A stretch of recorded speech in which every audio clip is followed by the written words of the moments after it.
जय हिंद। आप सभी को नमस्कार। आशा करता हूँ आप सब बहुत ही अच्छे हैं, पूरी शिद्दत और मेहनत से अपने ड्रीम के लिए लगे हो। एक बार फिर से हम आपको रिमाइंड करते हैं, it's not just about you. ये सिर्फ आपके बारे में नहीं है। ये जो आपने सपना देखा है टू बी सब इंस्पेक्टर इन बिहार, ये आपके अपनों का भी है। इस बार का वैकेंसी आपके लिए आखिरी वैकेंसी, आप ये समझो, और उसी तरीके से आपको पूरा मेहनत करना है। इस बार का वैकेंसी आपको ह्यूज अमाउंट में होगा, तो इस पे भी आपको फोकस रखना है कि इस बार का जो वैकेंसी मुझे मिल रहा है ये मेरे लिए आखिरी वैकेंसी, और इस बार एनी हाउ मुझे सिलेक्शन लेना है। जब भी पढ़ने का आपको मन ना करे, हमेशा याद रखें, बहुत लोग हैं जिसको आपको जवाब देना है और वो मुख से आप जवाब नहीं दोगे। हमेशा कहा जाता है action speak better than words, ठीक है। तो आपका जो एक्शन है दैट मीन्स फाइनली सेलेक्ट होके to be a sub inspector इन बिहार, आप उनको जवाब दोगे।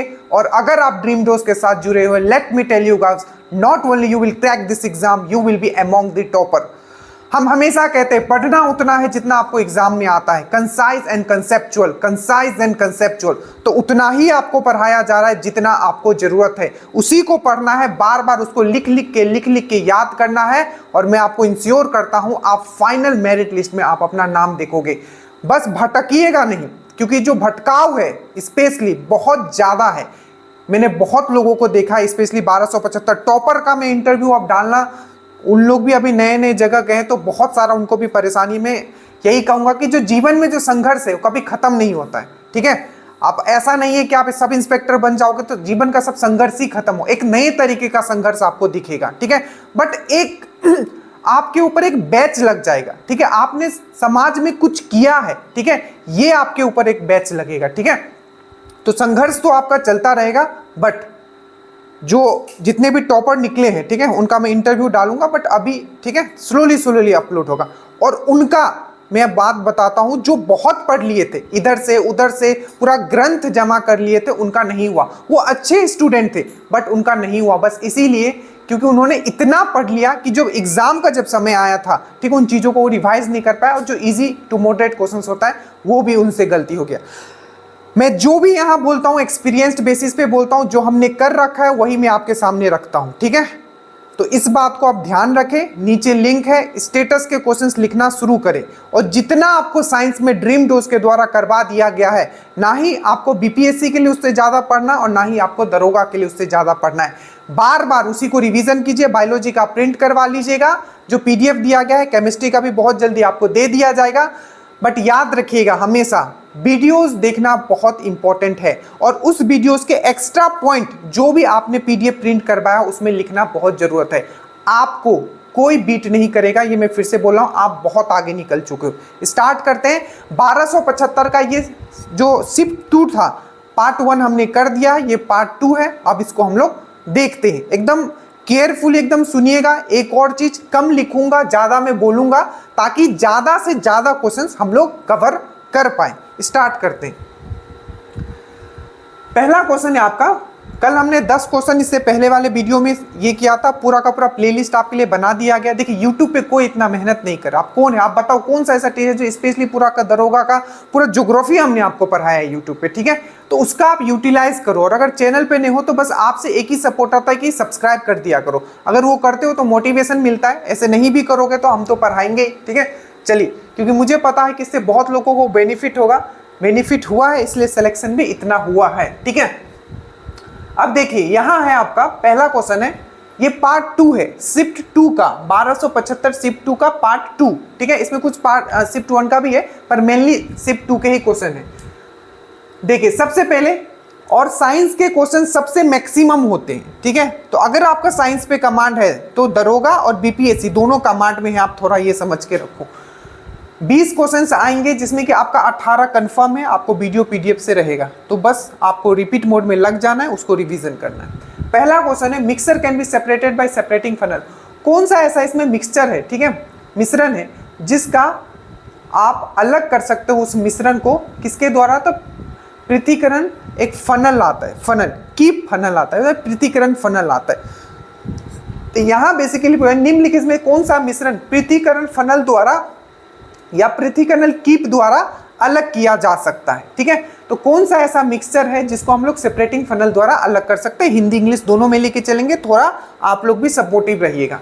तो सबसे पहला पॉइंट यहाँ देखिए, ये बहुत एक इंपॉर्टेंट टॉपिक है, इसका पीडीएफ भी आपको दिया गया है, वीडियो से भी आपको पढ़ाया गया, पहले भी पढ़ाया गया था और अभी भी आपको केमिस्ट्री में पढ़ा दिया गया। देखिए सबसे पहले अगर हम लोग बात करें, यहाँ बोला है सेपरेटिंग फनल, ठीक है।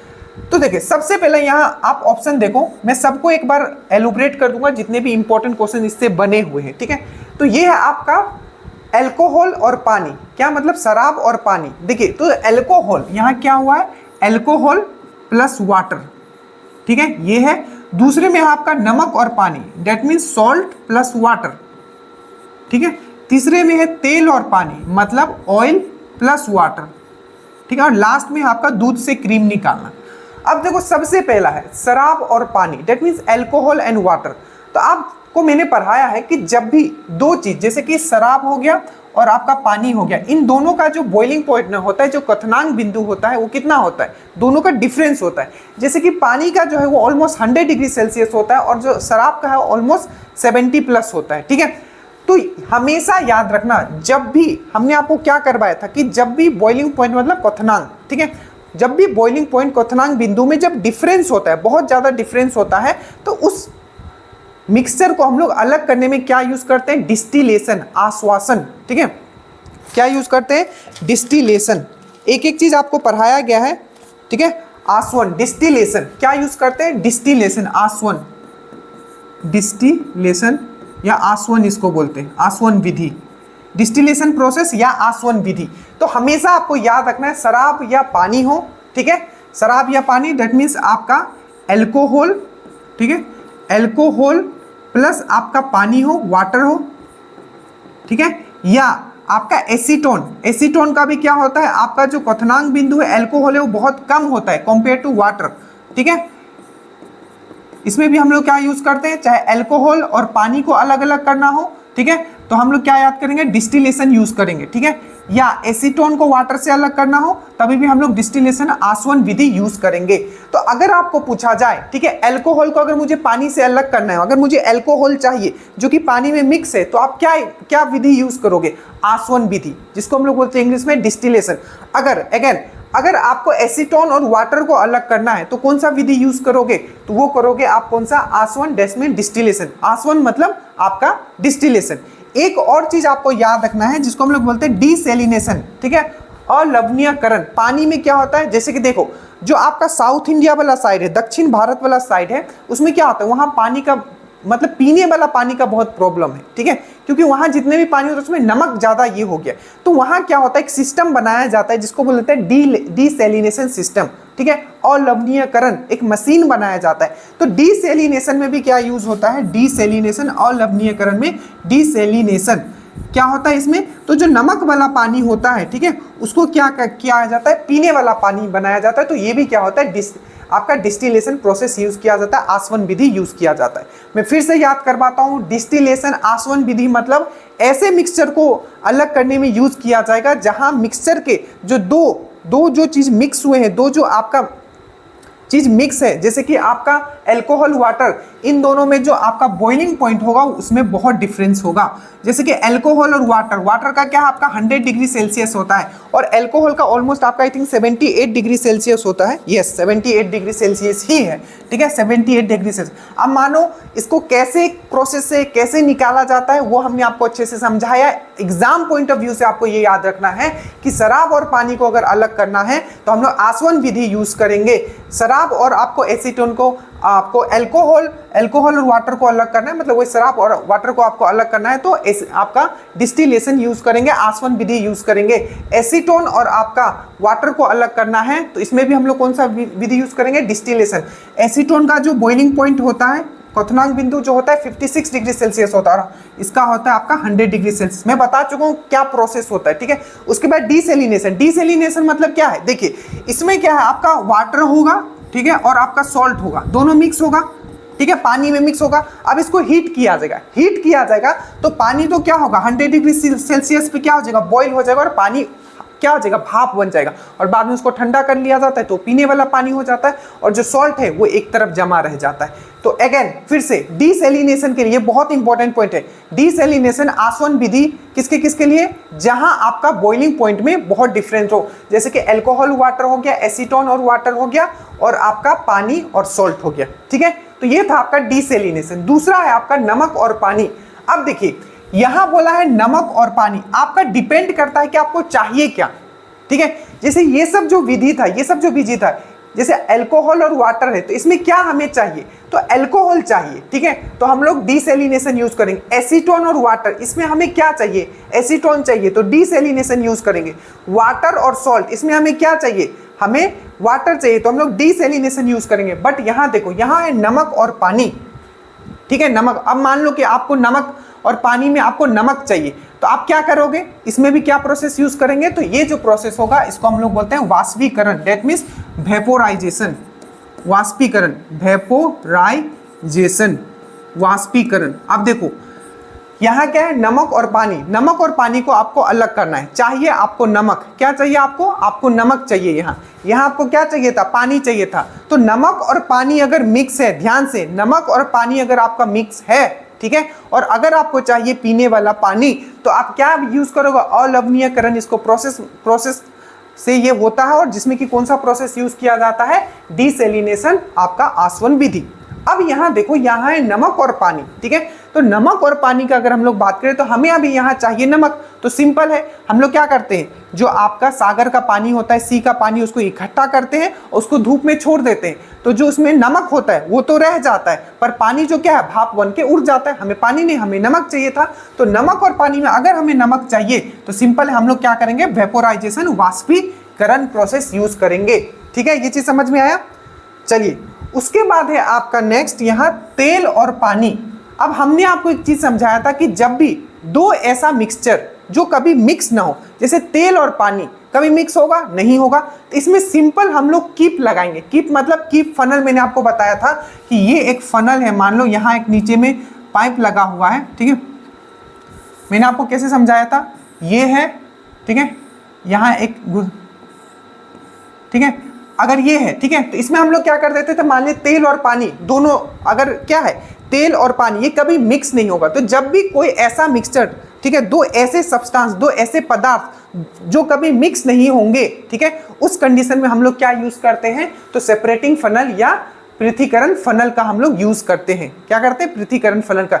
जैसे कि देखो, पानी और अगर आपका जो पानी और आपका जो ऑयल, मतलब पानी और आपका जो ऑयल जो मिक्स है, मतलब तेल अगर आपका मिक्स है, पानी और तेल अगर मिक्स है, ठीक है, तो जो आपका तेल होगा वो ऊपर आ जाएगा इसमें, ठीक है, और पानी जो होगा आपका नीचे रहेगा। तो नीचे से आपका पानी आप निकाल लीजिए, ऊपर वाला जो बचेगा ये आपका ऑयल बचेगा। ठीक है, तो ये हो गया पृथक्करण funnel, that mean separating funnel. तो सेपरेटिंग फनल का यूज हम लोग कब करते हैं, जल्दी से याद करो, सेपरेटिंग फनल का हम लोग या पृथक्करण कीप का या पृथक्करण फनल का हम लोग यूज कब करेंगे, जब दो ऐसे पदार्थ, ठीक है, दो ऐसे मिक्सचर जो आपस में मिक्स नहीं हो सकते हैं, उसमें हम लोग पृथक्करण फनल यूज करेंगे। जैसे पानी हो गया और तेल हो गया, दोनों को मिक्स भी अगर है तो उसको थोड़ी देर के लिए अगर रखोगे तो पानी, तेल ऊपर चला जाएगा, पानी नीचे आ जाएगा, नीचे से आप पानी निकाल दोगे। तो ये पहला पॉइंट याद रखना है, ये होता है आपका पृथक्करण फनल या सेपरेटिंग फनल। दूसरा मैंने आपको बताया था कि आसवन विधि, या आपका मैंने क्या बताया, आसवन विधि। आसवन विधि कब हम लोग यूज करेंगे,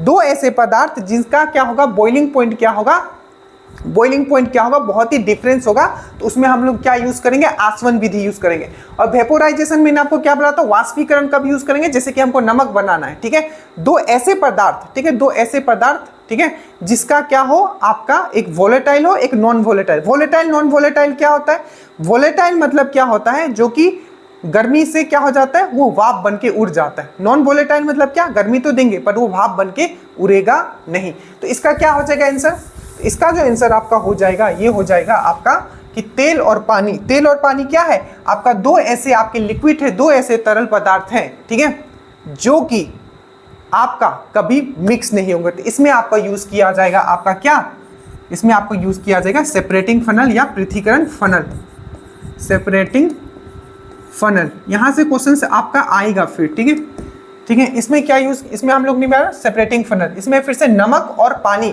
ठीक है। नमक और पानी में हम लोग वाष्पीकरण यूज कर सकते हैं, वेपोराइजेशन या वाष्पीकरण जिसको आप बोलते हो वेपोराइजेशन। शराब और पानी में हम लोग क्या यूज करेंगे, डिस्टिलेशन या आसवन,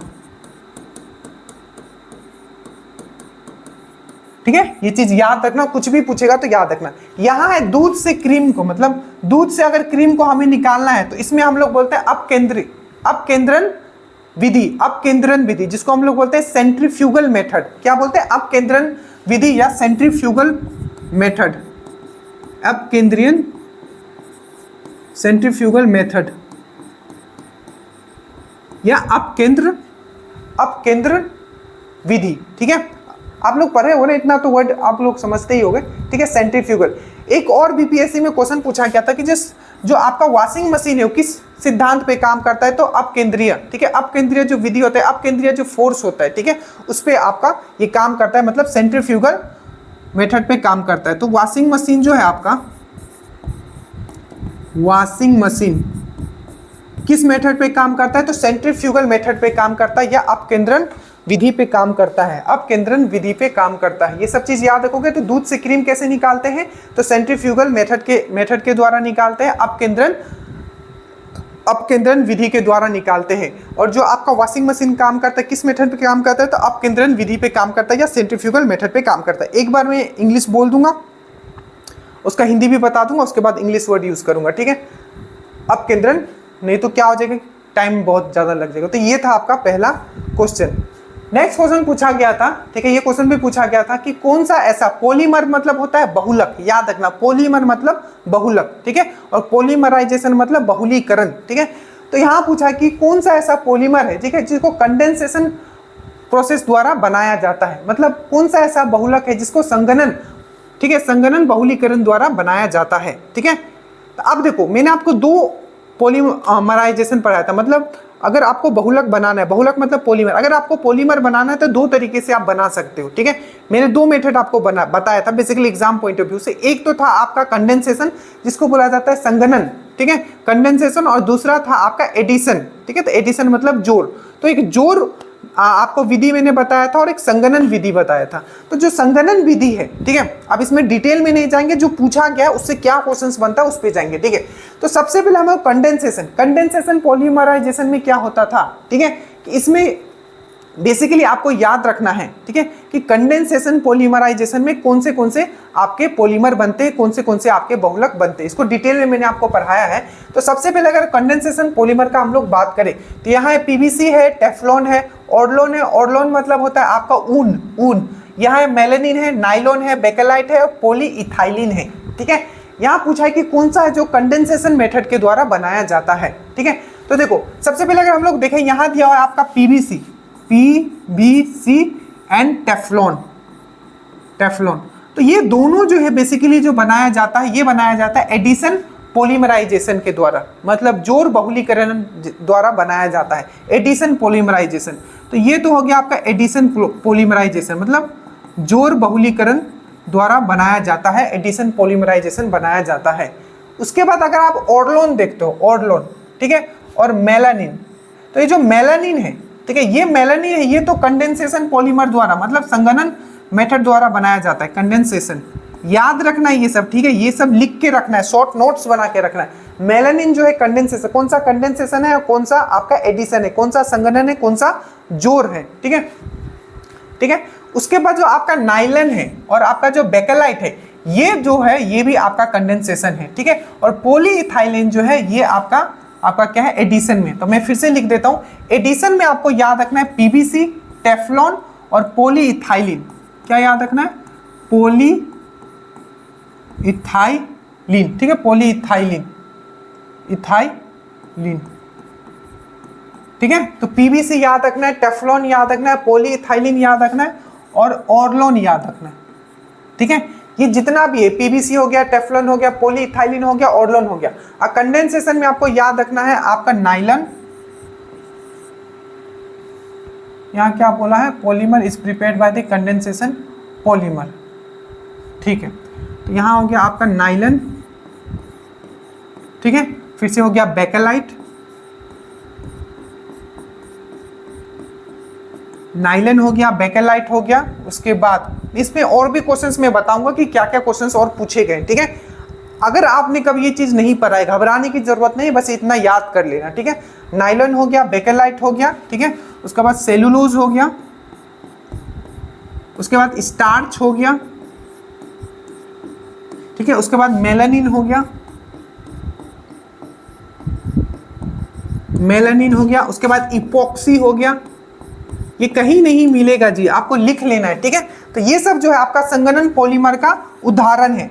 nylon, bakelite, cellulose, starch, melanin, epoxy, ठीक है। ये जितना भी है आपका संगणन पॉलीमर का, डेट मीन्स कंडेंसेशन पॉलीमराइजेशन द्वारा ये बनाया जाता है। Nylon 6, nylon, bakelite, cellulose, starch, melanin और इपॉक्सी।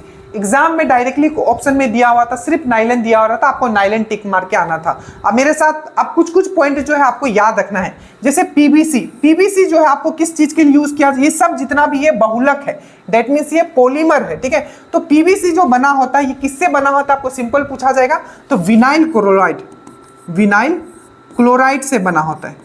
इसीलिए इसका जो पूरा नाम होता है, जैसे आपने सुना होगा पीवीसी पाइप आप लोग लगाते हो, तो पीवीसी जो है ये तो पॉलीविनाइल क्लोराइड, पॉलीविनाइल क्लोराइड पूछा जाएगा। पीवीसी तो पॉलीविनाइल क्लोराइड, और ये किससे बना होता है, तो विनाइल क्लोराइड से बना होता है, पहला पॉइंट। उसके बाद है आपका टेफ्लॉन। टेफ्लॉन बहुत ही इंपॉर्टेंट है, ठीक है। टेफ्लॉन का एक नाम पूछा गया था कि टेफ्लॉन का केमिकल नाम क्या है, तो पीटीएफई, पॉलीटेट्राफ्लोरोइथाइलिन। पीटी, ये सब आपको लिखा हुआ मिलेगा, बट अभी अपने शॉर्ट नोट्स में आप लिख सकते हो। पीटीएफई जो टेफ्लॉन है, इसको केमिकल नाम क्या है ये पूछा गया था, ठीक है। तो ये आपका पॉलीटेट्राफ्लोरोइथाइलिन, पॉलीटेट्राफ्लोरोइथाइलिन, पॉलीटेट्राफ्लोरोइथाइलिन, पॉलीटेट्राफ्लोरोइथाइलिन। अभी जो टेफ्लॉन है, टेफ्लॉन का यूज भी पूछा गया था कि जो आजकल जो ताबा आता है, ठीक है, जो नॉन स्टिकी होता है, मतलब उसमें तेल डालने का जरूरत ही नहीं होता है और वो चिपकता नहीं है। जैसे कि आजकल जो पैन आता है ताबा, जिसको बोला जाता है नॉन स्टिकी। अब ये सब वर्ड याद करो, ठीक है। नॉन स्टिकी मतलब बिना चिपकने वाला जो ताबा आता है। तो नॉन स्टिकी जो आजकल ताबा आता है, जो पैन आता है, ठीक है, वो किससे बना होता है, तो नॉन स्टिकी जो पैन है या तावा है, ठीक है, नॉन स्टिकी वाला जो ताबा है वो किससे बना होता है, तो आपको याद रखना है वो जो बना होता है टेफ्लॉन से बना होता है, टेफ्लॉन से बना होता है। नॉन स्टिकी जितना भी आजकल तावा आ रहा है, टेफ्लॉन को और क्या नाम बोलता है, पॉलीटेट्राफ्लोरोइथाइलिन, पॉलीटेट्राफ्लोरोइथाइलिन, ठीक है। पीवीसी किससे बना होता है, तो विनाइल क्लोराइड, इसी से आपका पीवीसी पाइप बनता है, पीवीसी पाइप बनता है, ठीक है। याद रहेगा पॉलीइथाइलिन, इथाइलिन, पॉलीइथाइलिन जो यहाँ आ गया है। अब याद करो जो हम लोग पॉलीथीन पढ़ते हैं, पॉलीथीन, तो आपको पूछा जाएगा जो पॉलीथीन है वो तो बहुलक है, ठीक है, बहुलक है, दैट मीन्स वो आपका पॉलीमर है। तो पॉलीथीन जो है बेसिकली किससे बना हुआ है, तो आपको याद रखना है वो है C2H4। क्या है, C2H4, अच्छे से याद रखना। इसको हम लोग बोलते हैं इथीन, इसको हम लोग बोलते हैं इथीन या इथाइलिन, इथाइलिन, ठीक है। ये सब आपको पढ़ाया है, बस रिवीजन करवा रहा हूं। C2H4 इसका फॉर्मूला पक्का याद रखना। जो आपका पॉलीथीन है वो किससे बना रहता है, तो इथीन या इसी को हम लोग बोलते हैं इथाइलिन, जिसका फॉर्मूला होता है C2H4, ठीक है।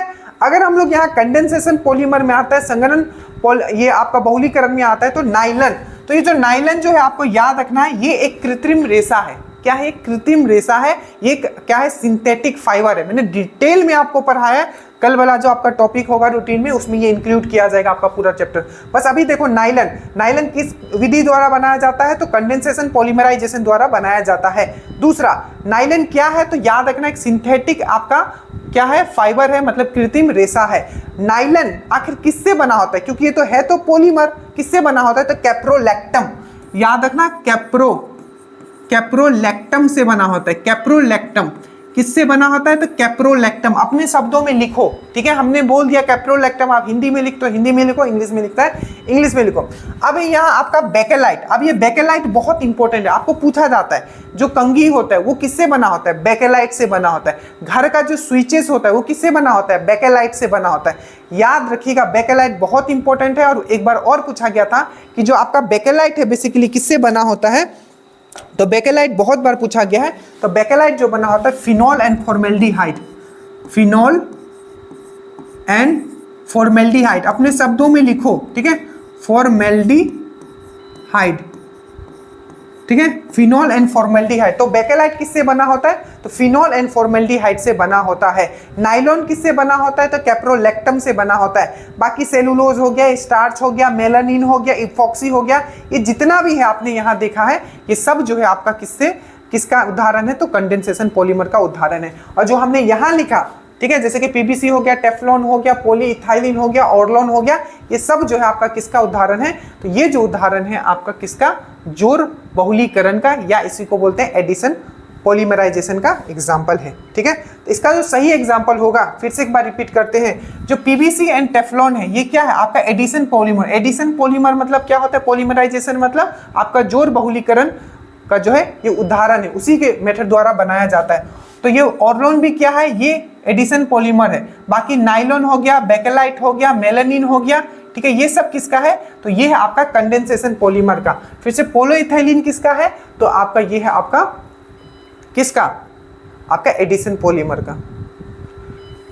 ये क्वेश्चन आया नहीं है, बट मैंने बस एक क्वेश्चन ये एक्स्ट्रा डाला क्योंकि सेम इसी टाइप के क्वेश्चन आ सकते। जैसे कि उसमें पूछा था कि बनाने का मेथड पे पूछा था कि दो तरीके से पॉलीमर आपका बनाया जाता है, ठीक है, और दो तरीके का पॉलीमर आपने, तीन तरीके का पॉलीमर आपने सुना होगा उसके स्वरूप के आधार पे, दैट मीन्स उसके स्ट्रक्चर के आधार पे। एक होता है आपका रेखीय पॉलीमर, रेखीय बहुलक। दूसरा होता है आपका branched polymer, that means branch polymer मतलब होता है आपका शाखा बहुलक। और एक होता है आपका क्रॉस लिंक्ड पॉलीमर। ठीक है, सबसे पहले मैं आपको बता देता हूँ कि क्वेश्चन पूछा क्या, which of the following is a linear polymer. एक होता है आपका लीनियर पॉलीमर, ठीक है, जिसको हम लोग बोलते हैं रेखीय पॉलीमर, ठीक है। दूसरा होता है आपका ब्रांच्ड मतलब शाखा बहुलक, जिसको हम लोग बोलते हैं ब्रांच्ड पॉलीमर, शाखा बहुलक, ब्रांच्ड पॉलीमर। ब्रांच्ड मतलब क्या होता है? शाखा। पॉलीमर मतलब क्या होता है? बहुलक। लीनियर मतलब होता है रेखीय, पॉलीमर मतलब होता है बहुलक। और एक होता है cross linked polymer, cross linked polymer. देखिए, तो यहां पूछा है कि निम्नलिखित में से कौन सा रेखीय बहुलक का उदाहरण है। ठीक है, क्या है? रेखीय बहुलक का उदाहरण है, यहां ये पूछा गया। जैसे नाइलॉन हो गया, बेकेलाइट हो गया, ये एलडीपी मतलब होता है कम घनत्व polythene, that means low density polythene. उसके बाद है मेलामाइन बहुलक। ठीक है, तो देखिए, तो अगर मैं यहां बात करूं तो इस क्वेश्चन के हिसाब से अगर देखोगे कि पूछेगा which of the following is a linear polymer, तो सबसे पहले हम लोग देखते हैं बेकेलाइट। बेकेलाइट बहुत ही इंपॉर्टेंट है। बेकेलाइट के बारे में मैंने आपको क्या बताया था, किससे बना होता है? तो फिनोल एंड फॉर्मेल्डिहाइड से। किससे? याद करो, अभी मैंने बताया फिनोल एंड फॉर्मेल्डिहाइड से। इसको बनाया कैसे जाता है? तो कंडेंसेशन पॉलीमर है ये, मतलब सघन पॉलीमर है, संघनन मेथड से ये बनाया जाता है, कंडेंसेशन पॉलीमर है। ठीक है, ये चीज मैं आपको बताया था। और याद रखिएगा, जो बेकेलाइट है ये बेसिकली क्रॉस्ड पॉलीमर है, क्रॉस्ड लिंक्ड पॉलीमर है। क्रॉस लिंक्ड मतलब होता है क्रॉस लिंक्ड, ये बहुलक है। आप इसको हिंदी में भी क्रॉस लिंक्ड ही बोलेंगे, ठीक है, क्रॉस लिंक्ड बहुलक। ठीक है, उसके बाद हम लोग बात करते हैं नाइलन का। अब ये जो नाइलन है, ठीक है, ये जो नाइलन है, जो कि किसका उदाहरण था? मैंने अभी बताया था, ये एडिशन पॉलीमर का उदाहरण है। किसका? एडिशन पॉलीमर का ये उदाहरण है।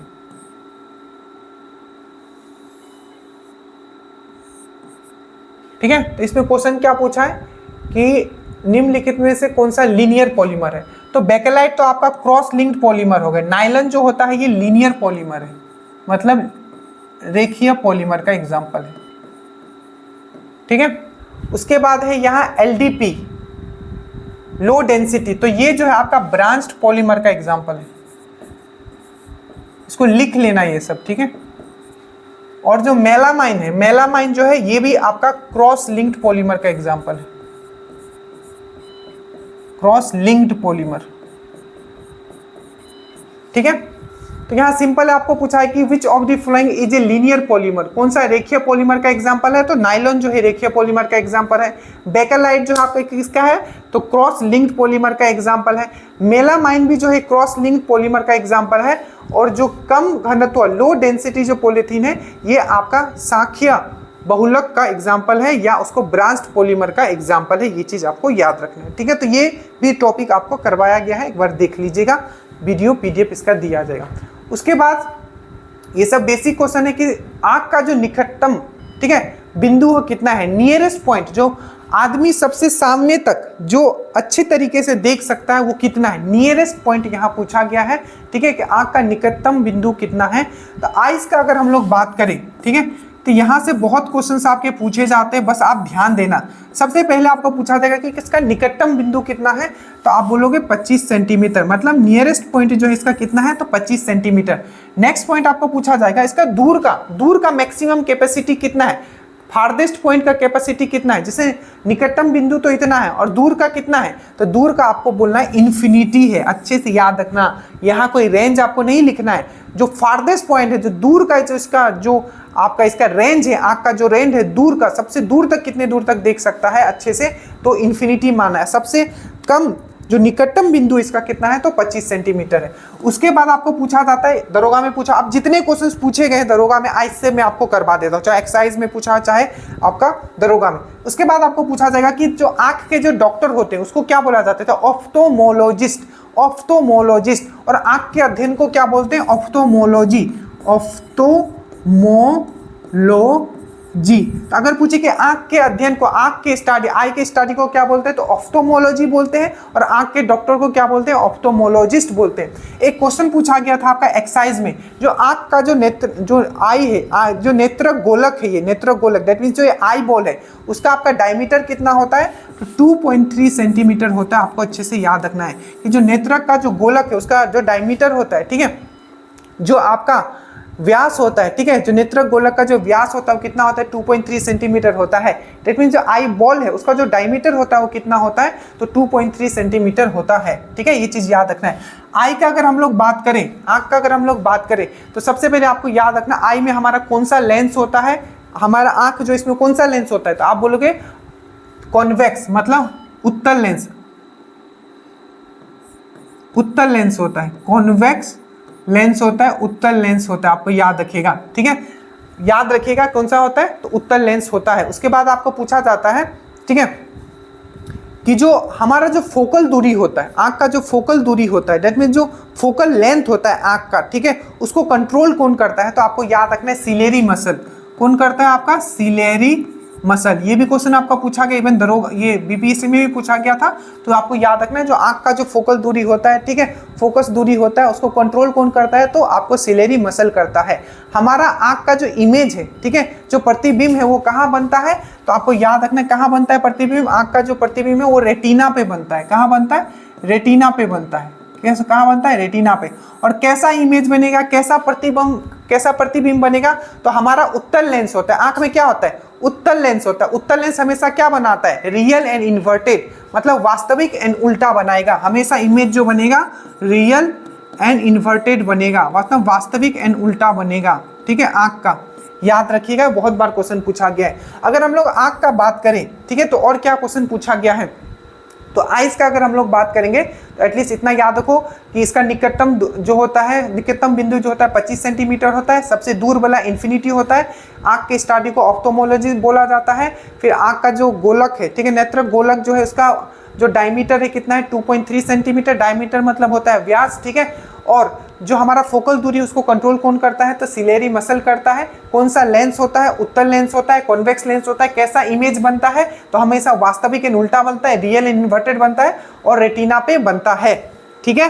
अब कुछ बीमारी से हमेशा क्वेश्चन पूछे गए, जैसे कि कुछ बीमारी आपको याद रखना है, जैसे कि मायोपिया, हाइपरमेट्रोपिया। मायोपिया मतलब होता है आपका निकट दृष्टि दोष, और हाइपरमेट्रोपिया मतलब होता है दूर दृष्टि दोष। तो निकट दृष्टि दोष को अगर हमें खत्म करना है तो कौन सा लेंस यूज करेंगे, कॉनकेव, मतलब अवतल लेंस यूज करेंगे, ठीक है। और अगर हमें दूर दृष्टि को खत्म करना है तो कौन सा लेंस यूज करेंगे, उत्तल लेंस। दैट मीन्स हम लोग कौन सा लेंस यूज करेंगे, कॉन्वेक्स लेंस। तो हमेशा याद रखना, निकट दृष्टि दोष मतलब होता है, नियर साइटनेस मतलब होता है, या मायोपिया मतलब होता है हमें क्या होता है, सामने का तो अच्छा दिखता है पर दूर का हमें अच्छा नहीं दिखता है। इसी को हम लोग बोलते हैं नियर साइटनेस, इसी को हम लोग बोलते हैं मायोपिया, इसी को हम लोग बोलते हैं आपका निकट दृष्टि दोष, जिसमें सामने का तो ठीक दिखता है पर दूर का नहीं दिखता है। तो इसको करेक्ट कैसे करेंगे, ठीक कैसे करेंगे, तो कॉनकेव लेंस का यूज करके, मतलब अवतल लेंस का यूज करके। दूसरा होता है आपका दूर दृष्टि दोष, ठीक है। दूर दृष्टि दोष, जिसको हम लोग हाइपरमेट्रोपिया भी बोलते हैं, ठीक है, फार साइटनेस भी बोलते हैं या दूर दृष्टि दोष भी बोलते हैं। तो इसको कैसे ठीक करते हैं, तो इसको जो ठीक करते हैं हम लोग कॉन्वेक्स लेंस के द्वारा, उत्तल लेंस के द्वारा। और एक होता है आपका जरा दृष्टि दोष, जिसको हम लोग बोलते हैं प्रेसोबायोपिया, जिसमें क्या होता है कि ना दूर का दिखता है ना सामने का दिखता है। तो इसमें कौन सा लेंस यूज करते हैं, तो ना इसमें कॉनकेव यूज करते हैं ना कॉन्वेक्स यूज करते हैं, दोनों को मिला के यूज करते हैं, जिसको हम लोग बोलते हैं बाइफोकल लेंस, ठीक है। कुछ बीमारी याद रखना, जैसे कि हो गया आपका ग्लूकोमा, ग्लूकोमा, ठीक है, या कैटरेक्ट, ठीक है। तो ग्लूकोमा हो गया, कैटरेक्ट हो गया, किसका बीमारी है, आंख का बीमारी है। और कैटरेक्ट को हम लोग बोलते हैं मोतियाबिंद। और याद रखना, कैटरेक्ट को अगर आपको ठीक करना है तो आपको क्या करना पड़ेगा, आपको सर्जरी करना पड़ेगा। ये भी चीज आपको अच्छे से याद रखना है, ठीक है। यहाँ दिया हुआ है आपका 17 सेंटीमीटर, तो याद रखिएगा 17 सेंटीमीटर इसलिए इंपॉर्टेंट है कि अगर हमें प्रतिध्वनि सुनना है, अगर हमें इको सुनना है, ठीक है, तो हमें कम से कम कितनी दूरी पे खड़ा रहना होगा ऑब्जेक्ट से, ताकि हम अपना प्रतिध्वनि इको सुन पाए। तो 70 सेंटीमीटर कम से कम खड़ा रहना पड़ेगा। तो ये था आंख के बारे में था, एटलीस्ट आप आंख के बारे में इतना याद रखो, बेसिक क्वेश्चंस तो इतना आप याद करके रखिए। नेक्स्ट है कि एंटीपायरेटिक। ये देखिए, ये आपके लिए स्पेशल एक पीडीएफ डिजाइन किया गया था, अगर आपको याद हो, वो है आपका केमिस्ट्री इन एवरीडे लाइफ। मैं फिर से बोलता हूँ, उतना ही आपको पढ़ाया जा रहा है जितना जरूरत है। Chemistry in everyday life, chemistry का हमारे हर दिन का जो दिन है, इसलिए इसको लाइफ साइंस भी बोला था। तो केमिस्ट्री इन एवरीडे लाइफ एक स्पेशल पीडीएफ डिजाइन किया गया था, उससे ये क्वेश्चन था। 2 बार दरोगा में इस टाइप के क्वेश्चन पूछे गए। एक बार पूछा गया था टर्पिनोल पे पूछा गया था, और इस बार पूछा गया एंटीपायरेटिक पे। तो पूछा गया था कि कौन सा एंटीपायरेटिक है जो हम लोग सबसे ज्यादा यूज करते हैं। तो सबसे पहले तो आपको एंटीपायरेटिक का मतलब पता होना चाहिए। ये इंग्लिश में भी एंटीपायरेटिक ही लिखा हुआ आएगा, क्योंकि ज्वार नाशक से सब लोग समझ जाएंगे। तो खैर बीपीएससी अगर आप दे रहे हो तो एकदम इंग्लिश वर्ड याद करके रखना, इसमें कोई दो राय नहीं है कि उसको आपको हिंदी में लिख के देगा, वो हमेशा इंग्लिश में लिख के ही देगा, ठीक है। एंटीपायरेटिक मतलब क्या होता है, एंटीपायरेटिक मतलब होता है कि आपका बॉडी का, ठीक है, क्या करेगा, आपका टेम्परेचर को घटाने का काम करता है एंटीपायरेटिक, ठीक है। एंटीपायरेटिक क्या करता है, आपका बॉडी का टेम्परेचर को घटाने का काम करता है, इसको हम लोग बोलते हैं एंटीपायरेटिक, ठीक है। एक होता है आपका एनाल्जेसिक। तो एंटीपायरेटिक का काम होता है बॉडी का आपका टेम्परेचर को घटाना, दैट मींस अगर आपको बुखार लग गया तो आप एंटीपायरेटिक लोगे। दूसरा होता है कि एनाल्जेसिक, एनाल्जेसिक। तो एनाल्जेसिक क्या होता है कि बॉडी में जो पेन होता है उसको कम करने के लिए क्या होता है, हम लोग एनाल्जेसिक लेते हैं, ठीक है। तो ये समझ के रखना है। तो यहाँ एंटीपायरेटिक, तो सबसे ज्यादा जो एंटीपायरेटिक हम लोग यूज करते हैं वो है आपका पैरासीटामोल। अब पैरासीटामोल जो होता है इसमें एंटीपायरेटिक तो होता ही है, दैट मीन्स एंटीपायरेटिक तो होता ही है, प्लस इसमें एनाल्जेसिक भी होता है। तो जैसे ही आप कोई भी पैरासीटामोल खाते हो, कोई भी पैरासीटामोल खाते हो, चाहे सोमू खाते होगे घर में, ठीक है, सोमू खाते होगे या कैल्फोल खाते होगे या पायरीजेसिक खाते होगे, कुछ भी खाते हो, ये सब क्या है, ये नाम है बेसिकली, ये कंपनी जो नाम देता है, बट बेसिकली वो सब है क्या, वो सब है आपका पैरासीटामोल। तो जो पैरासीटामोल होता है उसमें क्या होता है, एंटीपायरेटिक, दैट मींस आपका बॉडी का टेम्परेचर को भी कम करेगा, और एनाल्जेसिक भी होता है, दैट मींस उसमें क्या होता है, एंटीपायरेटिक एनाल्जेसिक दोनों होता है, मतलब बॉडी का टेम्परेचर को भी कम करेगा और आपका दर्द को भी कम कर देगा। तो एंटीपायरेटिक मतलब बॉडी का टेम्परेचर को कम करना, एनाल्जेसिक मतलब बॉडी का पेन को, दर्द को कम करना, ठीक है। उसके बाद है आपका, तो इसका आंसर ये हो जाएगा कि एंटीपायरेटिक का एग्जांपल कौन है, तो पैरासीटामोल। उसके बाद है आपका एमोक्सिलिन, आपको याद रखना, एमोक्सिलिन हो गया, स्टेप्सोमाइसिन हो गया। तो एमोक्सिलिन बेसिकली क्या है, तो एक एंटीबायोटिक है, बहुत इंपॉर्टेंट।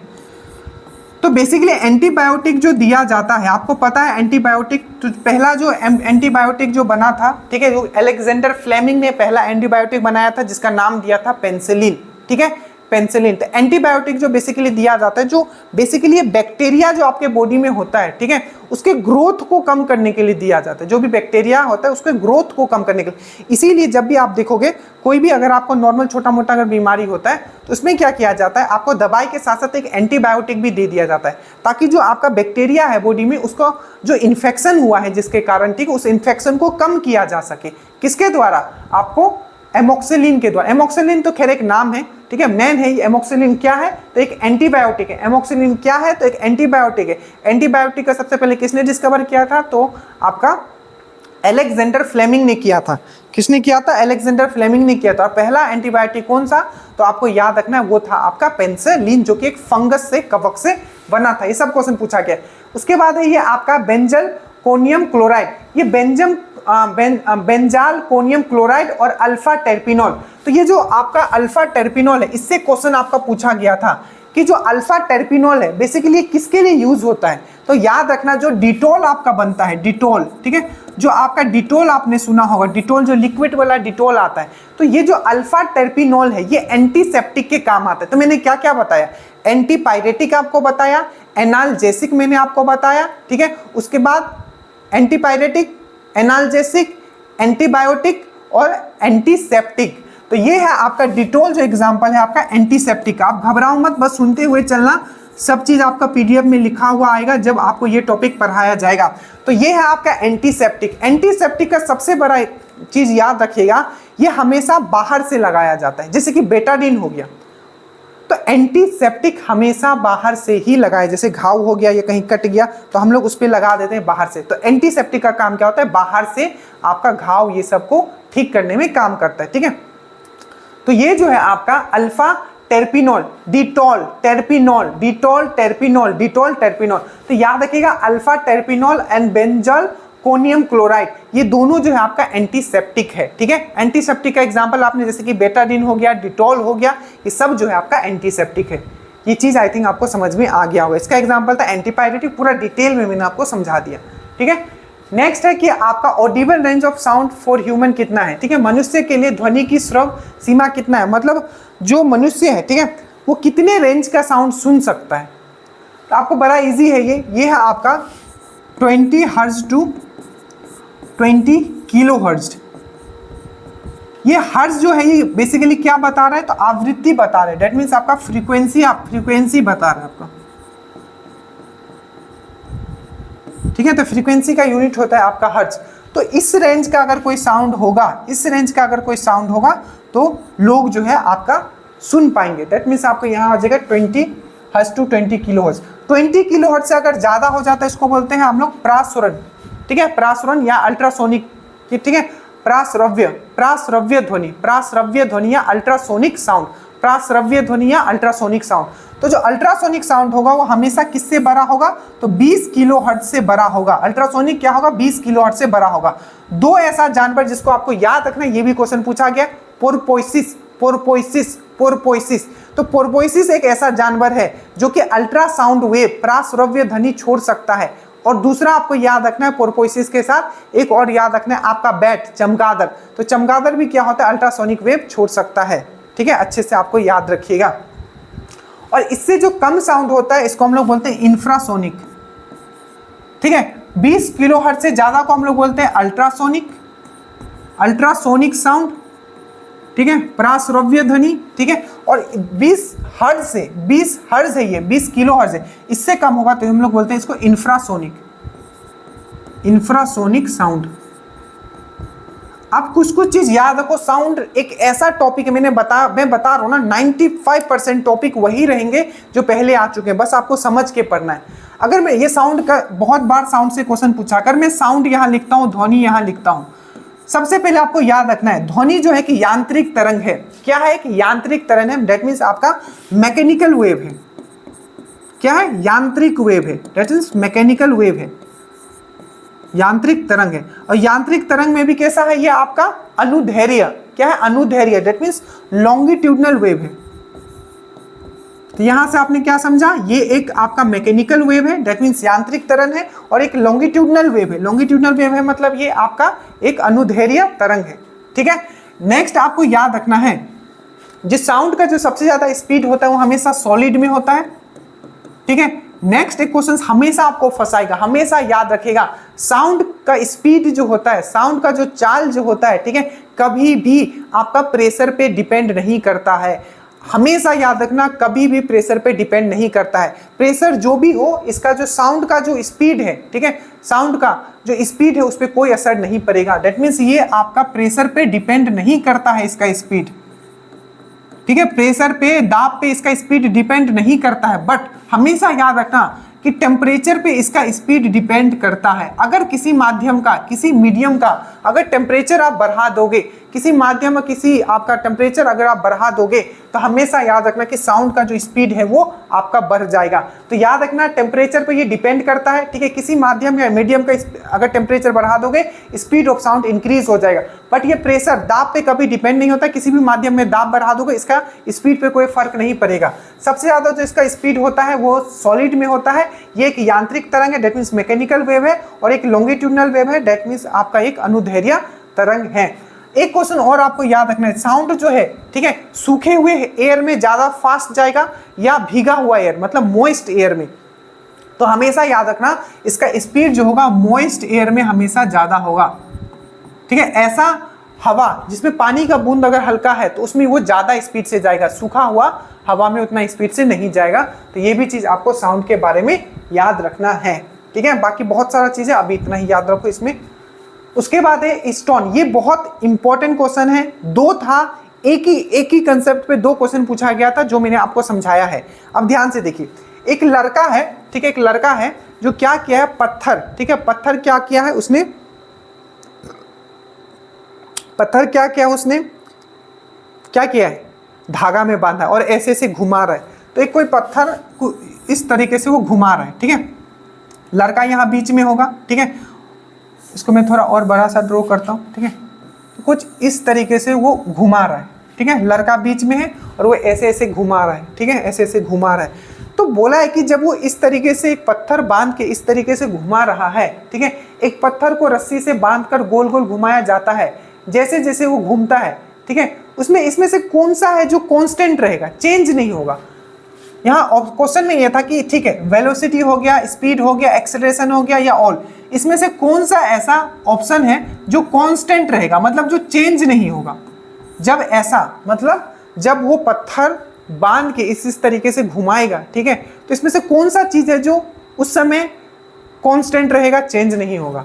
वेलोसिटी, वेग, स्पीड, एक्सेलरेशन या ऑल। अब इससे दो क्वेश्चन पूछा गया। पहला क्वेश्चन तो ये पूछा गया था शिफ्ट 2 में, और शिफ्ट 1 में पूछा गया था कि जब वो इसी तरीके से घुमा रहा है, ठीक है, तो जब ये घूम रहा है, ठीक है, देखिए, तो जब ये घूम रहा है, ठीक है, तो जो ये अपना पाथ पे जो घूम रहा है, जो अपना ये रास्ता पे जो घूम रहा है, ठीक है, तो जो डायरेक्शन है उसके साथ वो कौन सा, किस तरीके का स्पर्श बनाता है, ये क्वेश्चन मैं समझाता हूं आपको। देखो, तो सबसे पहले इस तरीके से घूम रहा है, तो ऐसे ऐसे अगर वो घुमा रहा है तो फोर्स का डायरेक्शन क्या होगा, इधर होगा। नेक्स्ट आपका फोर्स इधर होगा, ये इधर होगा, ये इधर होगा। इसी तरीके से ना घूम रहा है। तो पहला क्वेश्चन, इसका क्या कांस्टेंट होगा, क्या इसमें चेंज नहीं होगा। वेलोसिटी एक वेक्टर क्वांटिटी है, ठीक है, एक सदिश राशि अदिश राशि आपने पढ़ा होगा, तो ये वेक्टर क्वांटिटी है। वेक्टर क्वांटिटी मतलब क्या होता है, इसमें क्या होता है, आयाम के साथ साथ दिशा भी होता है, दैट मींस मैग्नीट्यूड के साथ साथ आपका डायरेक्शन भी होता है। तो देखो, तो क्या वेलोसिटी कांस्टेंट है, देखो यहाँ इस डायरेक्शन में है, यहाँ इस डायरेक्शन में, यहाँ इस डायरेक्शन में, तो वेलोसिटी तो कांस्टेंट नहीं होगा। क्यों? क्योंकि इसमें डायरेक्शन चेंज हो रहा है जब वो इस तरीके से, तो ये तो नहीं होगा। क्या एक्सेलरेशन कांस्टेंट होगा? एक्सेलरेशन कांस्टेंट नहीं होगा। क्यों? क्योंकि एक्सेलरेशन जो डिपेंड करता है, एक्सेलरेशन त्वरण मतलब क्या होता है, आपका वेलोसिटी बाय टाइम। तो जो त्वरण होता है वो हमेशा क्या होता है, आपका जो वेलोसिटी बाय टाइम को ही हम लोग एक्सेलरेशन बोलते हैं। मतलब त्वरण बेसिकली क्या है, आपका वेग को जब हम लोग टाइम से डिवाइड करते हैं तो हमें एक्सेलरेशन देता है। तो एक्सेलरेशन बेसिकली होता है वेलोसिटी बाय टाइम, ठीक है। Rate of change of velocity by time जो होता है हमारा, वो एक्सेलरेशन होता है। तो एक्सेलरेशन भी क्या है, एक सिंपल सी बात, एक्सेलरेशन खुद भी एक क्या है, वेक्टर क्वांटिटी है। उसमें भी क्या होता है, हमें आयाम के साथ साथ हमें डायरेक्शन भी देखना होता है, दैट इज मैग्नीट्यूड के साथ साथ हमें डायरेक्शन भी देखना होता है। तो ये भी चेंज हो रहा है क्योंकि डायरेक्शन चेंज हो रहा है। तो इसमें क्या कांस्टेंट है, तो स्पीड कांस्टेंट है। स्पीड में क्या होता है, हम लोग डायरेक्शन नहीं देखते, हमें सिर्फ उसमें हमें क्या देखना होता है, उसमें हमें सिर्फ उसका मैग्नीट्यूड देखना होता है, आयाम देखना होता है, ठीक है। तो यहाँ जितना स्पीड में होगा, यहाँ भी इतना स्पीड में होगा, यहाँ भी इतना स्पीड में होगा, यहाँ भी इतना स्पीड में होगा। तो इसका जो सही आंसर हो जाएगा वो होगा स्पीड। कि इस कंडीशन में क्या कांस्टेंट है, तो आपका स्पीड कांस्टेंट है। ये चीज आपको याद रखना है, क्या कांस्टेंट है, तो आपका स्पीड जो है आपका कांस्टेंट है। दूसरा, जब ये घूम रहा है तो आखिर जो ये पाथ है उस पे उसका फोर्स से कैसा आपका ये बना रहा है, तो यहाँ टेंजेंशियल बना रहे हैं। क्वेश्चंस ऐसा था, तो कौन सा कैसा स्पर्श दिखा रहा है, तो टेंजेंशियल, ठीक है। जैसे कि देखो यहाँ है तो यहाँ इस तक स्पर्श कर रहा है, सिर्फ स्पर्श कर रहा है, यहाँ भी स्पर्श कर रहा है, यहाँ भी स्पर्श कर रहा है डायरेक्शन, और यहाँ भी स्पर्श कर रहा है, तो ये क्या हो जाएगा, ये टेंजेंशियल टेंजेंशियल टेंजेंशियल। ठीक है, तो जो फोर्स है, फोर्स और पाथ में, ये फोर्स इधर जा रहा है तो ये जो पाथ, जिस पाथ पे वो घूम रहा है, ठीक है, उसके साथ कैसा वो अपना एंगल बना रहा है, तो बेसिकली टेंजेंशियल बना रहा है। तो ये क्वेश्चन एक पूछा गया था टेंजेंशियल वाला, और ये पूछा गया था कांस्टेंट में। एक क्वेश्चन आप यहां से और याद रखोगे कि यहां जो है आपका सेंट्रीपिटल फोर्स द्वारा, ठीक है, अब केंद्रीय बल एक होता है आपका केंद्रीय बल, ठीक है, जो एक फोर्स लग रहा है, एक अंदर की तरफ फोर्स लगा होगा जिसको केंद्रीय बल बोलते हैं या सेंट्रीपिटल फोर्स बोलते हैं, केंद्रीय बल। अब केंद्रीय होता है, केंद्रीय होता है, तो ये होता है आपका सेंट्रीपिटल फोर्स। तो यहां पूछा जाता है कि सेंट्रीपिटल फोर्स के द्वारा, ठीक है, कितना आपका वर्क किया जा रहा है, कितना काम किया जा रहा है केंद्रीय बल के द्वारा। क्योंकि एक तो आपका फोर्स, देखो जब भी कोई चीज हम लोग ऐसे ऐसे ऐसे घुमाते, ठीक है, तो एक तो फोर्स बाहर की तरफ लग रहा है और एक फोर्स आपके अंदर की तरफ लग रहा है। तो जो अंदर की तरफ जो फोर्स लग रहा है, तो पूछा कि जो अंदर की तरफ जो बल लग रहा है उसके द्वारा कितना काम किया जा रहा है सेंट्रीपिटल फोर्स द्वारा। केंद्रीय बल एक होता है अपकेंद्रीय मतलब बाहर की तरफ, और एक होता है केंद्रीय। तो केंद्रीय बल है, दैट मींस सेंट्रीपिटल फोर्स जो है उसके द्वारा कितना वर्क किया जा रहा है। तो वर्क का जो फॉर्मूला होता है ये होता है एफ डी कॉस थीटा। ठीक है, अब देखो फोर्स तो कुछ होगा, इसका फोर्स लग रहा है, कुछ डिस्टेंस भी ये कवर कर रहा होगा, ठीक है, और कॉस क्या है, देखो ये फोर्स इधर लग रहा है और चाल इधर जा रहा है, तो दोनों में एंगल कितना है, 90 है। तो कॉस 90 क्या होता है, 0, तो क्या हो जाएगा 0। तो जो वर्क किया जा रहा है केंद्रीय बल के द्वारा सेंट्रीपिटल फोर्स के द्वारा वो 0 होगा। 3 क्वेश्चंस यहां से इस तरीके से बनते हैं जो आपको याद रखना है। सबसे पहला, इस कंडीशन में कांस्टेंट क्या रहेगा, तो आपका जो कांस्टेंट रहेगा वो रहेगा गति, वेलोसिटी, क्योंकि यहाँ बाकी सब में क्या हो रहा है, डायरेक्शन चेंज हो रहा है। तो डायरेक्शन चेंज हो रहा है तो ये सब क्या होगा, कांस्टेंट नहीं रहेगा, जो भी आपका वेक्टर क्वांटिटी है। ठीक है, दूसरा आपका ये जो स्पर्श है कैसा एंगल बना रहा है, तो टेंजेंशियल एंगल बना रहा है। कैसा कोण बना रहा है, तो टेंजेंशियल कोण बना रहा है। और तीसरा सेंट्रीपिटल फोर्स के द्वारा। नेक्स्ट है आपका पेलेगेरा। अब देखो पेलेगेरा का यहाँ बात किया गया है। पेलेगेरा का अगर हम लोग बात करें, देखो तो ये विटामिन से पोषण में ये भी आपको करवाया गया है। यहाँ विटामिन B1 B2 3 नहीं लिखा गया था, वहाँ इसका केमिकल नाम लिखा गया था। जैसे कि विटामिन B1 का क्या होता है, थायमिन, ठीक है, थायमिन, ठीक है। विटामिन B2 का क्या होता है आपका राइबोफ्लेविन, राइबोफ्लेविन,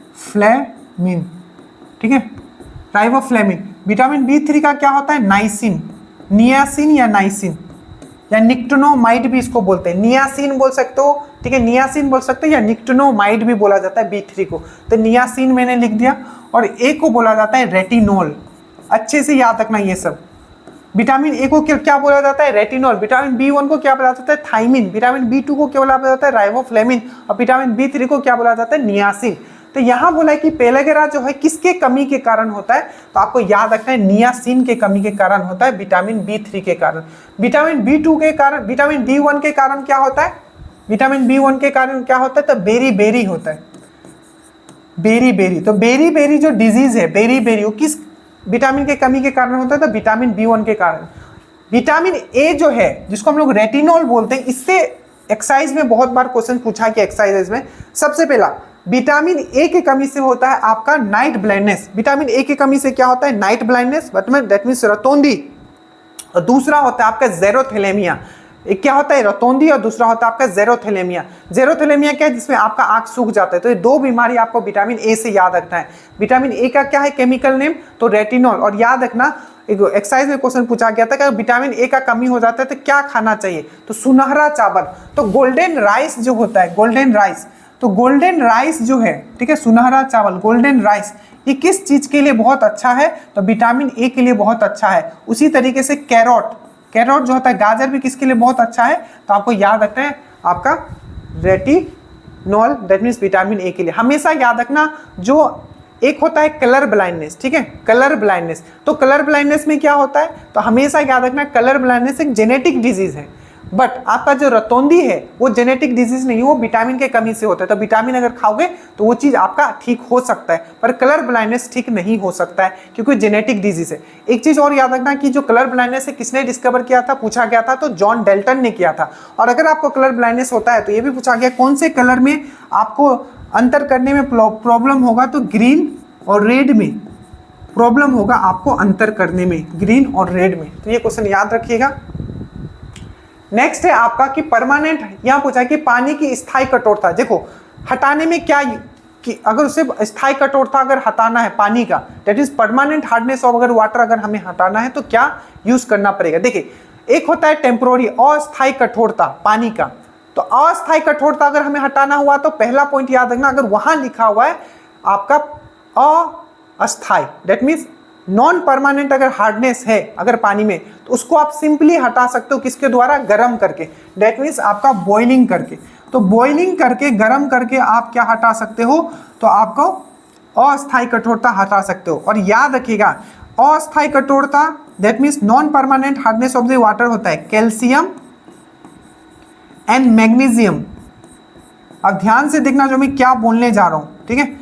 अगर आपको पूछे कि जो अस्थायी कठोरता है दैट मीन्स नॉन हार्ड, जो आपका नॉन परमानेंट हार्डनेस ऑफ जो वाटर है, ठीक है, अस्थायी वाला जो कठोरता है पानी में, उसको कैसे हटाएंगे, तो आप क्या बोलोगे, उसको हम लोग बॉईल कर देंगे। क्या कर देंगे, बॉईल कर देंगे। और ये दूसरा क्वेश्चन आपको पूछा जाएगा कि जो अस्थायी कठोरता होता है, ठीक है, आखिर वो क्यों होता है, तो कैल्शियम और मैग्नीशियम के बाइकार्बोनेट के लिए के द्वारा, कैल्शियम और मैग्नीशियम के बाइकार्बोनेट, बाइकार्बोनेट मतलब कैल्शियम हाइड्रोजन कार्बोनेट, ठीक है, मैग्नीशियम हाइड्रोजन कार्बोनेट। तो याद रखना कैल्शियम और मैग्नीशियम का जब बाइकार्बोनेट आपको पानी में मिल जाए, बाइकार्बोनेट आप सिंपल याद रखना, bicarbonate, bicarbonate of calcium and magnesium के कारण क्या होता है, bicarbonate of calcium and magnesium के कारण क्या होता है, आपका टेम्पोररी हार्डनेस आता है। वही अगर आपको पूछा जाए कि परमानेंट हार्डनेस अब क्यों होता है, तो कैल्शियम और मैग्नीशियम का यहां था, कैल्शियम और मैग्नीशियम का बाइकार्बोनेट और कैल्शियम और मैग्नीशियम का आपका क्लोराइड और sulphate, sulphate and chloride, that means calcium sulphate आ जाए या कैल्शियम क्लोराइड आ जाए, मैग्नीशियम सल्फेट आ जाए या मैग्नीशियम क्लोराइड आ जाए, तो जब भी सल्फेट एंड क्लोराइड किसके फॉर्म में, कैल्शियम और मैग्नीशियम का अगर सल्फेट एंड क्लोराइड आ गया तब हो जाएगा वो परमानेंट हार्डनेस। अगर परमानेंट हार्डनेस हो जाएगा आपका तो क्या हो जाएगा, पानी में झाग नहीं आएगा। और परमानेंट अगर हार्डनेस हमको हटाना है तो हमें क्या यूज करना पड़ेगा, वॉशिंग सोडा यूज करना पड़ेगा। वॉशिंग सोडा का फॉर्मूला क्या होता है, सोडियम कार्बोनेट 10H2O, अच्छे से याद रखिएगा, ये फॉर्मूला होता है आपका वॉशिंग सोडा का, सोडियम कार्बोनेट 10H2O, अच्छे से याद रखिएगा। वही है यहाँ बेकिंग सोडा। बेकिंग सोडा आपको पता है, तो बेकिंग सोडा का जो फॉर्मूला होता है ये होता है आपका sodium hydrogen carbonate. Baking soda का बहुत बड़ा यूज जो होता है आपको अग्निशामक, दैट मीन्स आग को बुझाने के लिए, फायर एक्सटिंग्विशर के लिए सोडियम हाइड्रोजन कार्बोनेट यूज किया जाता है, जिसको हम लोग बेकिंग सोडा बोलते हैं। अगर हमें बेकिंग सोडा का यूज हमने बताया अग्निशामक, दैट मीन्स आपका फायर एक्सटिंग्विशर में यूज होता है।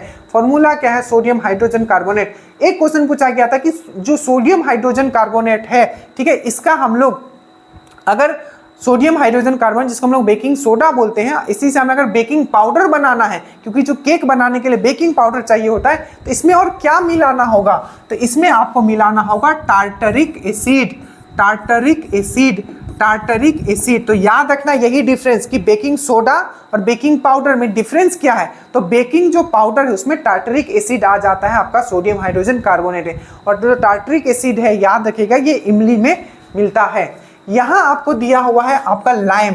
लाइम मतलब होता है चूना। चूना का जो फॉर्मूला होता है याद रखिएगा, जिसको हम लोग क्विक लाइम भी बोलते हैं, तो ये है आपका CaO। CaO क्या है, CaO। इसको मैं एक बार हटा देता हूं, यहां थोड़ा डिस्कस कर लेते हैं, क्योंकि यहां से सबसे पहले यहां लाइम, लाइम लिखा हुआ आए या क्विक लाइम लिखा हुआ है, क्विक लाइम या जगा हुआ चूना, ठीक ठीक है, जगा हुआ चूना, एक बुझा हुआ चूना, ये जगा हुआ चूना। तो ये जो चूना का जो फॉर्मूला होता है ये होता है आपका कैल्शियम ऑक्साइड। इसको हम लोग क्विक लाइम भी बोलते हैं, ठीक है, या लाइम भी बोलते हैं, या जगा हुआ चूना भी बोलते हैं। एक है आपका बुझा हुआ चूना जिसको हम लोग स्लैक्ट लाइम भी बोलते हैं, स्लैक्ट लाइम। ये सब बीपीएससी में बहुत बार पूछा गया, दरोगा में स्लैक्ट लाइम भी बोलते हैं, या इसको हम लोग लाइम वाटर भी बोलते हैं, लाइम वाटर भी बोलते हैं। तो इसका जो फॉर्मूला होता है ये होता है आपका कैल्शियम हाइड्रोक्साइड, ठीक है। तो आपको बुझा हुआ चूना बोले तो कैल्शियम हाइड्रोक्साइड, स्लैक्ट लाइम बोले तो कैल्शियम हाइड्रोक्साइड, लाइम वाटर बोले तो आपको कैल्शियम हाइड्रोक्साइड, लाइम बोले सिर्फ चूना बोले तो कैल्शियम ऑक्साइड, क्विक लाइम बोले तो कैल्शियम ऑक्साइड। और एक होता है आपका चूना पत्थर, दैट मीन्स होता है लाइम स्टोन, चूना पत्थर। ये क्या होता है? Calcium carbonate. तो कैल्शियम कार्बोनेट जो होता है ये होता है आपका चूना पत्थर, लाइम स्टोन। यहाँ है आपका ब्लीचिंग पाउडर। ब्लीचिंग पाउडर बहुत इंपॉर्टेंट है, इसका फॉर्मूला याद रखिएगा, calcium oxychloride, calcium oxychloride, calcium oxychloride, calcium oxychloride. अब जल्दी से याद करो कि जो आपका जो ब्लीचिंग पाउडर से भर भर के क्वेश्चन पूछा जाता है, सबसे पहले ये बनता कैसे है याद रखो, इसका एकदम अच्छे से याद रखना। कैल्शियम हाइड्रोक्साइड, दैट मीन्स हमने लिया स्लैक्ट लाइम या बुझा हुआ चूना या लाइम वाटर, इसको हमने क्लोरीन से मिलाया तो क्या बनेगा आपका? Calcium oxychloride. यही है आपका क्या? विरंजक चून, या आपको याद रखना है ब्लीचिंग पाउडर। और यहां आपका निकलता है H2O, ठीक है। इससे 2-3 क्वेश्चन पूछा जाता है। सबसे पहले ब्लीचिंग पाउडर का फॉर्मूला कैल्शियम ऑक्सीक्लोराइड। दूसरा, ब्लीचिंग पाउडर को अगर हम लोग पानी के साथ मिला देते हैं तो कौन सा गैस निकलेगा? ये रिवर्स हो जाएगा, क्लोरीन निकलेगा। अच्छे से याद रखिएगा, ठीक है। इतना आप लोग एटलीस्ट यहाँ से याद रखिए, इसका जो हो जाएगा ये सब चीज़ मैंने आपको समझा दिया, ठीक है। अब ये देखो हार्मोन, इसका मैंने शॉर्ट नोट्स भी दिया था आपको कि कौन सा ऐसा हार्मोन है, ठीक है, जो पौधा को वृद्धि को रोकता है, इनहिबिट। अगेन ये क्वेश्चन में सब लोग कंफ्यूज कर गए थे, मैं फिर से बोल रहा हूँ, इंग्लिश वर्ड को ध्यान दीजिएगा। सब लोग गलत करके आए थे क्योंकि जो इंग्लिश में लिखा हुआ था वहां लिखा हुआ था इनहिबिट, इनहिबिट मतलब, और हिंदी में थोड़ा अजीब सा लिखा हुआ था, तो इंग्लिश वाले लोग ने तो कर लिया था क्योंकि जो इंग्लिश वर्ड है जिनको इनहिबिट मतलब होता है रोकना, और हिंदी में बड़ा अजीब सा वर्ड दिया हुआ था, ठीक है। तो इनहिबिट प्लांट ग्रोथ, ठीक है, मतलब कि प्लांट का जो ग्रोथ है, ठीक है, वृद्धि है, उसको रोकता है। कौन सा ऐसा प्लांट हार्मोन है? तो वो है आपका एब्सिसिक एसिड। एब्सिसिक एसिड क्या होता है? एंटी ग्रोथ हार्मोन है। एंटी ग्रोथ मतलब पौधा को वृद्धि को रोकता है। तो एंटी ग्रोथ हार्मोन कौन सा है प्लांट में? तो एब्सिसिक एसिड है। अच्छे से याद रखिएगा, यही इसका सही आंसर हो जाएगा, एब्सिसिक एसिड। इसके जस्ट उल्टा जो आपको याद रखना है, जैसे कि ऑक्सिन। ऑक्सिन के बारे में मैंने आपको क्या बताया था? ऑक्सिन, ऑक्सिन क्या है? आपका प्लांट को ग्रोथ को हेल्प करता है। ऑक्सिन एक ऐसा हार्मोन है जो बेसिकली जो पौधे का जो ऊपरी भाग होता है, जिसको हम लोग बोलते हैं एपिकल पार्ट, जो पौधे का जो ऊपरी कोई भी ऊपरी वाला भाग है उसमें यह हार्मोन निकलता है और इसको ग्रोथ करने के लिए हेल्प करता है। कौन? ऑक्सिन। ऑक्सिन खरपतवार को भी, आप आसपास जो खरपतवार होता है उसको भी खत्म करता है ऑक्सिन, याद रखिएगा। जिब्रेलिन बहुत इंपॉर्टेंट है, ठीक है। सबसे पहले आपको पूछा जाएगा कि जो, और याद रखिएगा जो ऑक्सिन जो है ये फोटोट्रेपिज्म है या इसको हेलियोट्रेपिज्म बोला जाता है। फोटोट्रेपिज्म या हेलियोट्रेपिज्म। तो पूछा जाएगा कि कौन सा ऐसा हार्मोन है जो फोटोट्रेपिज्म या हेलियोट्रेपिज्म। हेलियो मतलब होता है सन, ठीक है, फोटो मतलब होता है, फोटो मतलब क्या? प्रकाश। तो कौन सा ऐसा हार्मोन है, प्लांट हार्मोन, जो प्रकाश की ओर बढ़ता है? फोटोट्रेपिज्म है, हेलियोट्रेपिज्म है। तो आप क्या बोलोगे? ऑक्सिन। अच्छे से याद रखना, ये जो जितने भी पौधे होते हैं इसके ऊपरी भाग में पाए जाते हैं। क्या होते हैं? आपके ऊपरी भाग में ये पाए जाते हैं। कौन? ऑक्सिन। क्या करता है? प्लांट के ग्रोथ में ये हेल्प करता है। जिब्रेलिन, आपको पूछा जाएगा कि कौन सा ऐसा प्लांट हार्मोन है जो प्लांट का जो बोनापन है उसको खत्म करता है। बोनापन जिसको खत्म करता है, तो बोनापन या डॉर्पनेस, बोनापन कौन खत्म करता है? तो आपको याद रखना है जिब्रेलिन। आपका जो बीज है, बीज को अंकुरित करने में, बीज को आपको अंकुरित करने में कौन हेल्प करता है? तो आपको जिब्रेलिन। इथाइलिन बहुत इंपॉर्टेंट है, क्वेश्चन पूछा जाता है, एक ही ऐसा प्लांट हार्मोन जो गैस स्टेट में मिलता है, ठीक है, गैसियस फॉर्म में मिलता है, ठीक है। तो जितना भी प्लांट हार्मोन है सिर्फ एक ऐसा है जो गैस के फॉर्म में मिलता है, वो है आपका इथाइलिन। और याद रखिएगा, नेचुरल तरीके से, प्राकृतिक रूप से किसी फल को पकाने के लिए किसको यूज किया जाता है? इथाइलिन। वही आपको बोला जाएगा कि आर्टिफिशियल तरीके से, ठीक है, प्राकृतिक तरीके से अगर किसी फल को पकाना है तो वो कौन पकाता है? इथाइलिन हार्मोन, जो कि प्लांट में मिलता है और ये एक गैसियस हार्मोन है। बट अगर आर्टिफिशियल तरीके से, कृत्रिम रूप से अगर हमें कुछ पकाना है तो उसके लिए हम लोग क्या यूज करते हैं? Acetylene gas. Acetylene gas. अब ये एसिटिलीन गैस कैसे निकलता है? जब हम लोग जो लाते हैं ना कार्बाइड लाते हैं ना, उसे पानी जब डालोगे तब वो एसिटिलीन गैस निकलता है, ठीक है। और साइटोकाइनिन ये भी क्या है आपको, ये भी क्या करता है? आपका प्लांट है, ठीक है, उसके ग्रोथ में हेल्प करता है। कैसे करता है? तो ये सेल डिवीजन करता है, कोशिका का विभाजन करता है, जो प्लांट है उसको मोटापा देता है, ठीक है। तो याद रखिएगा, जो ये साइटोकाइनिन है ये भी सेल मतलब प्लांट को वृद्धि करने में हेल्प करता है। कैसे? तो कोशिका को विभाजन करके, सेल को डिवीजन करके, ठीक है। बाकी सब चीज मैंने आपको समझा दिया है, ठीक है। So thank you so much. जितना भी मैं कम समय में करने की कोशिश करता हूं, पर एक फ्लो है तो बनता है, तो मैं चीजें बता देता हूं। देखिए, जो चीज आपको लग रहा है कि आपके लिए लेना है उसको लिख लेना है, लिख के याद कर लेना है। क्योंकि जब आपने पहला ABC भी पढ़ा होगा तो आपको लगा होगा कि ये आप क्या पढ़ रहे हो, पर दूसरी तीसरी बार सिंपल एक फंडा याद रखना लाइफ में, जिसके साथ जितना समय बिताओगे वो आपका अपना होते जाएगा। बस यही फंडा है। आप साइंस के साथ समय बिताइए, साइंस आपका हो जाएगा। तो थैंक यू सो मच। इतने देर हमने आपके लिए रेगुलरली बोला है, तो आपका एक कमेंट प्यारा इंपॉर्टेंट होता है। जय हिंद।